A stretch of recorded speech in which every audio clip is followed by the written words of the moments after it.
Reporter ടിവിക്ക് security clearance നിഷേധിച്ച് കേന്ദ്ര സർക്കാർ. രാവിലെ തന്നെ വരുന്നത് മലയാളത്തിലെ പ്രമുഖ സ്ഥാനത്തുള്ള ചാനലുകളിൽ ഒന്നായ റിപ്പോർട്ടർ ടിവിയുമായി ബന്ധപ്പെട്ട അതിസുപ്രധാനമായ ഒരു വാർത്തയാണ്. എന്തായാലും വലിയ ബിഗ് ബ്രേക്കിംഗ് വാർത്തയാണ്. ഈ കരുനീക്കത്തിന് പിന്നിൽ കിറ്റെക്സ് ഉടമയും 2020 നേതാവുമായ സാബു എം ജേക്കബിന്റെ നീക്കമാണ്. തന്നെ മുറിവേൽപ്പിച്ച് ആൻഡോ അഗസ്റ്റിനും റിപ്പോർട്ടർ ടിവിക്കുമെതിരെ ഒന്ന് തിരിഞ്ഞു നിന്ന് ചില കാര്യങ്ങൾ ചോദിക്കാൻ സാബു എം ജേക്കബ് തീരുമാനിച്ചപ്പോൾ തന്നെ റിപ്പോർട്ടർ ടിവിയുടെ കുരുക്ക് മുറുകാൻ തുടങ്ങി. മുമ്പ് കോൺഗ്രസ് നേതാക്കളെ സുരേഷ് ഗോപിയെ, രാജീവ് ചന്ദ്രശേഖരെ ഒക്കെ ചില കാര്യങ്ങളിൽ റിപ്പോർട്ടർ ടിവി ചില പ്രശ്നങ്ങൾ ഉണ്ടാക്കിയിരുന്നു. ശോഭ സുരേന്ദ്രന്റെ സ്ത്രീത്വത്തെ അപമാനിച്ചെന്ന് പരസ്യമായി അവർ റിപ്പോർട്ടർ ടിവിക്കെതിരെ ആരോപിച്ചിരുന്നു. എന്നാൽ അന്നൊന്നും റിപ്പോർട്ടർ ടിവിക്ക് വിഷമമൊന്നും ഉണ്ടായില്ല. ഇപ്പോൾ സാബു എം ജേക്കബിനെ ഒന്ന് ചൊറിഞ്ഞപ്പോൾ അദ്ദേഹം തിരിഞ്ഞു നിന്നു, ചിലത് തിരിച്ചും ചോദിച്ചു. ആ നീക്കത്തിൽ റിപ്പോർട്ടർ ടിവിയുടെ അടിത്തറ തന്നെ ഇളകുന്നു എന്ന സൂചനയാണ് വരുന്നത്. ഹൈക്കോടതിയിലെ കേസിന്റെ ചുരുക്കരൂപം ഇങ്ങനെ: മലയാളം വാർത്താ ചാനലായ റിപ്പോർട്ടർ ടിവിയുടെ പ്രവർത്തനത്തിൽ കേന്ദ്ര സർക്കാരിന്റെ പ്രക്ഷേപണ മാർഗനിർദ്ദേശങ്ങൾ ലംഘിച്ചുവെന്നാരോപിച്ച് സമർപ്പിച്ച ഹർജിയിൽ സമയബന്ധിതമായി തീരുമാനമെടുക്കാൻ കേരള ഹൈക്കോടതി കേന്ദ്ര സർക്കാരിനോട് നിർദ്ദേശിച്ചു. വളരെ സുപ്രധാനമായ വിധിയാണിത്. ജസ്റ്റിസ് ബെച്ചു കുര്യൻ തോമസാണ് അതിസുപ്രധാനമായ വിധി പ്രസ്താവിച്ചത്. രാഷ്ട്രീയ പാർട്ടിയായ 2020യുടെ പ്രസിഡന്റായ ഹർജിക്കാരൻ 2026 ഫെബ്രുവരി 2 സമർപ്പിച്ച ഒരു ഹർജിയിലാണ് വിധി വന്നിരിക്കുന്നത്. കേസിൽ നടപടിയെടുക്കാൻ ഇൻഫർമേഷൻ ആൻഡ് ബ്രോഡ്കാസ്റ്റിംഗ് മന്ത്രാലയത്തിന് നിർദ്ദേശം നൽകിക്കഴിഞ്ഞു കേരള ഹൈക്കോടതി. റിപ്പോർട്ടർ ടിവിയുടെ സംരക്ഷണ ലൈസൻസ് ആദ്യം Indo Asian news channel private ലിമിറ്റഡിനാണ് അനുവദിച്ചിരുന്നത്.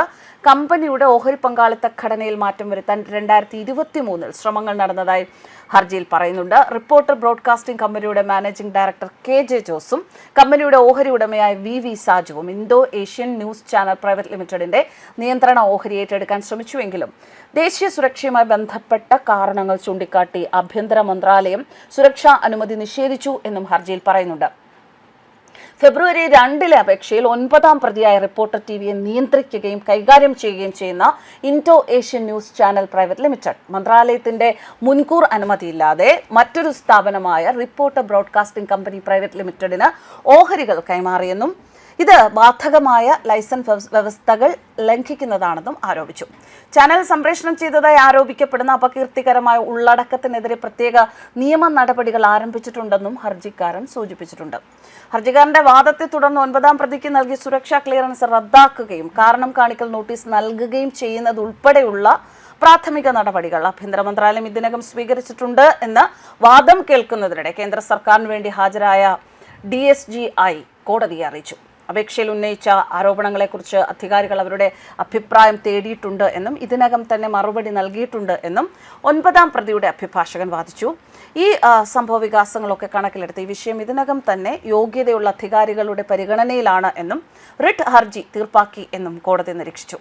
അങ്ങനെ നിയമപ്രകാരം മുന്നോട്ടു പോകാനും ഹർജിക്കാരന്റെ വാദത്തിൽ തീരുമാനമെടുക്കാനും കോടതി കേന്ദ്ര സർക്കാരിനോട് നിർദ്ദേശിച്ചു. എന്തായാലും നിയമപ്രകാരമുള്ള ലൈസൻസ് പൂർത്തിയാക്കാതെ നിയമവിരുദ്ധമായാണ് റിപ്പോർട്ടർ പ്രവർത്തിക്കുന്നത് എന്നതിന്റെ രേഖകൾ 2020 പാർട്ടി ഹൈക്കോടതിയിൽ എത്തിച്ചു. ചാനലിന്റെ സുരക്ഷാ അനുമതി ഇന്ത്യ സർക്കാർ റദ്ദാക്കി.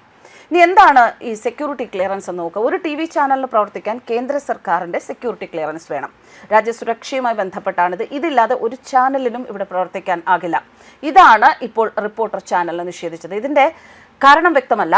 നികേഷ് കുമാർ ചാനൽ നടത്തിയിരുന്ന സമയത്ത് നിരോധിത സംഘടന പോപ്പുലർ ഫ്രണ്ടിൽ നിന്നും ഫണ്ട് വാങ്ങി എന്ന ആരോപണവും മറ്റും ഉണ്ടായിരുന്നു.